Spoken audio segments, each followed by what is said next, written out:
I just watched this guy's lecture on post-labor economics, and I have no idea what he's talking about. And I'm kind of mad that I didn't grow up in a society, particularly down south, where we were taught these things. And it's the closest thing you get to philosophy in the South is religion.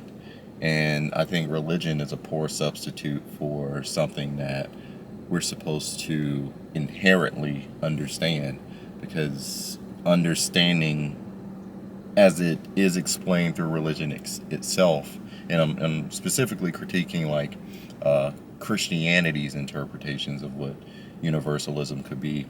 That understanding is a paradox, because if I have to understand it, that means in a sense it's not real to me. So I've been struggling a lot with just understanding a lot of philosophical concepts that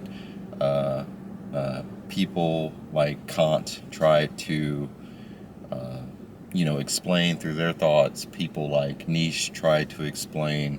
The dude, when he was talking about post-labor economics, he was just going through the breakdown of like how my steering wheel is so fucking dirty, bro. But he was just explaining like how AI is going to have an effect on the world.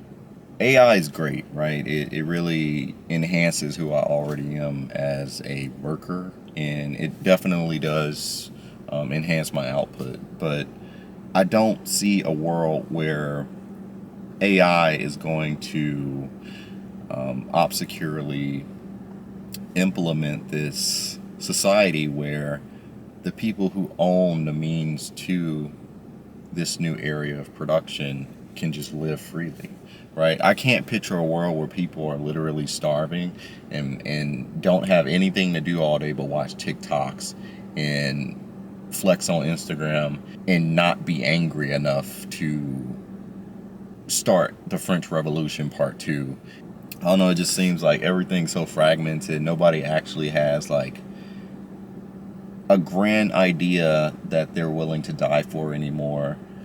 I don't know why, but like people give up when you don't agree with their perception of a life that they have to make sense of, because if they weren't able to make sense of it, they would go insane. And I think this is a lot of people's problem with AI.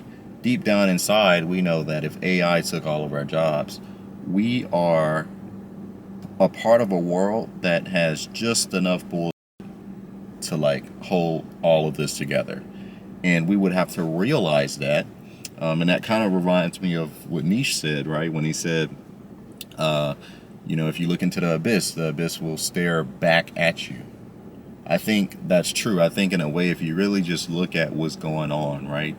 We are already in the abyss. And I may be wrong about the Old Testament, but I don't think there was ever any mentioning of hell in it. But what some would consider to be the underground or hell was just separation from Christ, or separation from God himself. The point I'm trying to make is that it seems like we already live in some type of hell realm, while at the same time being able to comprehend that we also have opportunities to interact with heaven. And I think that the current economic structure that has been globalized across the world gives access to these two realms indirectly, depending on the power of the labor structure you exist on. And people's problems with AI stem from their alienation to that structure, or from that structure. I don't really like talking about this stuff with other people in my life, because I tend to scare them away and they don't really know how to respond. So I keep a lot of these thoughts to myself, and I'm about to go in the library right now and study VCF, which is VMware Cloud Foundation. It's basically VMware's attempt, or at least Broadcom's attempt, to provide a privatized cloud solution to enterprises and organizations, because they realize that, hey, we can do Kubernetes automation in cloud too, but like nobody takes us serious because we're not a cloud provider. And yeah, automation is everywhere. I literally cannot escape this. Like I said earlier, I hate just hearing about it, but at the same time, I'm fascinated about it, because I know that if it's done right, I will finally get to live in a world I dreamed about as a kid. But in order for me to live in that world, I have to somehow be a part of a solution that is also convinced that necessary measures have to be put into place to, guarantee that we do have the rights to be happy. We do have the rights to be comfortable, at least, and live our lives as human beings, man. So this was a quick chat. I really don't know what this video was about, to be honest, but I'll title it, once I edit it and put it together. I just want to say that, I'm sorry I haven't been making videos. Really, I'm not sorry, because, like, I don't know, man. I'm the type of person, I would rather not do something than, like, half-ass do it.